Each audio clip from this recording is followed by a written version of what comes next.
Au nom du Père, et du Fils et du Saint-Esprit. Amen. La lecture d'aujourd'hui, chers frères et sœurs, nous invite à réfléchir sur la parousie.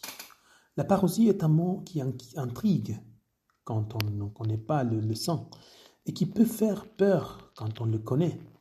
En effet, au sens strict, parousie signifie la seconde venue du Christ. Et cela fait peur. Mais à bien y réfléchir, cela ne devrait pas faire peur, car il s'agit de l'aboutissement du salut, de la pleine réalisation de ce que toute la création attend. Mais pourquoi parler de l'aboutissement du salut? Le Christ ne nous a-t-il pas déjà sauvés? D'une part, la rédemption, le prix de notre salut, a été effectué, déjà payé par le Christ. Et ceux d'entre nous qui sont encore dans cette vie, comme le dit saint Paul, sont sauvés en espérance, parce qu'ils ne sont pas encore assurés de la persévérance finale, et donc du salut éternel. D'autre part, il y a l'aboutissement final de toute la création, quand le salut sera pleinement achevé avec la seconde venue du Christ dans la gloire, quand il viendra établir son règne définitif, quand, comme nous le dit saint Paul dans la deuxième lecture, ses ennemis seront mis sous ses pieds. Il n'y a donc pas lieu de craindre. La parousie sera le moment de notre salut définitif. Ce sera aussi le moment le plus spectaculaire et le plus important de l'histoire de l'humanité. Le Christ venant dans la plénitude de sa gloire, de sa puissance, de sa divinité. Si il y a 2000 ans, le Christ est venu comme un être humain ordinaire. Lors de sa seconde venue, nous le verrons tel qu'il est, comme dit l'Écriture, face à face. Ce sera le moment de notre libération définitive, la glorieuse résurrection de nos corps. C'est précisément ce que signifie la résurrection promise pour ce moment final. Il est vrai que la première lecture du prophète Daniel fait des annonces terrifiantes, mais ce moment sera terrible pour certains, pour ceux qui dorment dans la poussière et qui se réveilleront pour le châtiment éternel. Mais il s'agira de ceux qui n'ont pas fait la volonté de Dieu dans cette vie terrestre, de ceux qui se sont opposés à Dieu et à ses desseins, de ceux qui ont cherché d'autres voies que celles de Dieu. En d'autres termes, ce châtiment sera pour ceux qui ont tourné le dos à Dieu. Mais les justes, ceux qui ont cherché à faire la volonté de Dieu dans cette vie, ceux qui, pour cette raison, sont inscrits dans le livre, se réveilleront pour la vie éternelle, brilleront comme l'éclat du firmament et resplendiront comme des étoiles pour l'éternité. Remarquez que Daniel parle de guides sages et de ceux qui enseignent à beaucoup la justice. La gloire splendide sera pour les guides qui sont sages, qui sont remplis de la sagesse divine et qui guident les autres avec cette sagesse. Cette gloire sera aussi celle de ceux qui enseignent la justice. La justice, dans le langage biblique, signifie la sainteté. C'est-à-dire que cette gloire splendide sera aussi pour ceux qui, vivant dans la sainteté, vivant selon la volonté de Dieu, enseignent aux autres la sainteté, l'accomplissement de la volonté de Dieu, tant par leur exemple que par leurs paroles. Il est vrai que le prophète nous dit aussi que ce temps sera précédé d'une époque de détresse telle qu'il n'y en a pas eu depuis le commencement du temps. Mais cette fin de temps n'est pas à craindre, car dans sa divine providence, Dieu prépare tout pour le bien de ceux qui l'aiment, pour le bien de ceux qui ont vécu selon sa volonté dans cette vie. La vie que nous vivons avant qu'il ne revienne en gloire comme juste juge lors de la parousie.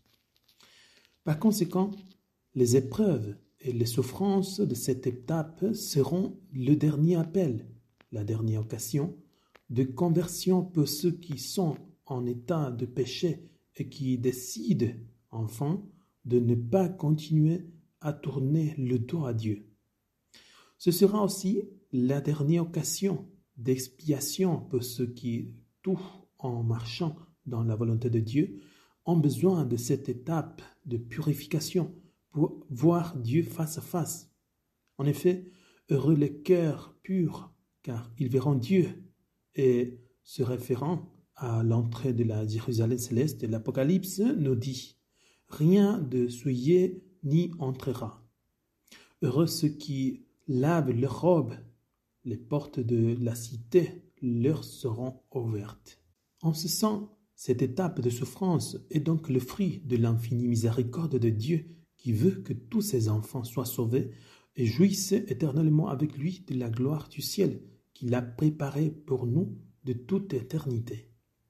C'est pourquoi, pour le vrai disciple du Christ, les tribulations d'hier, d'aujourd'hui et de demain, tribulations personnelles ou collectives, tribulations des villes, des pays, du monde, sont perçues et mises à profit comme une préparation de tous les êtres humains à la venue du final du Christ dans la gloire. L'Évangile nous parle aussi de la même chose. C'est le Christ qui prêche sur ce temps. Et il nous dit que ce sera un temps où l'univers entier sera ébranlé, car on verra le Fils de l'homme sur les nuées avec une grande puissance et une grande majesté. Et il enverra ses anges pour rassembler ses élus des quatre coins de la terre, du plus bas de la terre jusqu'au plus haut des cieux. Il est bon de noter que dans la prophétie de Daniel, que la proclamation de l'Évangile se réfère à des événements qui ont déjà eu lieu dans l'histoire, car c'est ainsi qu'est la parole de Dieu, pour tous les temps. Dans le cas de Daniel, il s'agissait de la persécution des Juifs par des rois païens. Dans le cas de l'Évangile, il s'agit de la destruction de Jérusalem. Mais au sens plein, ces lectures se réfèrent à la parousie, la fin des temps. Un autre point intéressant dans les deux lectures est l'implication des anges en faveur des élus. La lecture du livre de Daniel parle de Saint Michel Archange, le grand prince qui défend le peuple. L'évangile d'aujourd'hui parle de tous les anges, chargés de rassembler tous les élus. Bien que le moment de tout cela ne soit pas le plus important, le Seigneur nous donne des indices, des signes. Nous devons de toujours être préparés. Comprenez-le, dit le Seigneur. Comprenez-le par l'exemple du figuier. Lorsque les branches deviennent tendres et que les feuilles poussent, vous savez que l'été est proche. De même, lorsque vous voyez ces choses arriver, vous savez que la fin est proche, qu'elle est à la porte. À ce moment-là, nous serons tous ressuscités et rassemblés. Certains seront ressuscités pour une vie de bonheur éternel au paradis et d'autres pour une vie de damnation éternelle en enfer. À ce moment grandiose, inimaginable et splendide, peut-être le plus spectaculaire et le plus important de toute l'histoire de l'humanité. Il y aura de nouveaux cieux et une nouvelle terre pour les sauver. Ce sera le règne définitif du Christ. Chers frères et sœurs, telle est la doctrine du Christ sur les réalités ultimes. Réfléchissons à notre situation actuelle devant Dieu. Il sait parfaitement ce qu'il y a en chacun de nous. Il connaît notre conscience et notre cœur. Rien ne lui est caché. Si Dieu nous appelait en sa présence aujourd'hui, quel serait notre destin final selon notre conscience devant Dieu? Dieu nous trouverait-il en état de grâce innocent, c'est-à-dire repenti de nos péchés et faisant sa volonté? Aimons-nous Dieu, les réalités éternelles? Saint Augustin a dit « Aimez le ciel et vous serez le ciel. Aimez la terre et vous serez la terre. » Où est notre amour? Dans les choses terrestres ou dans les choses célestes du ciel?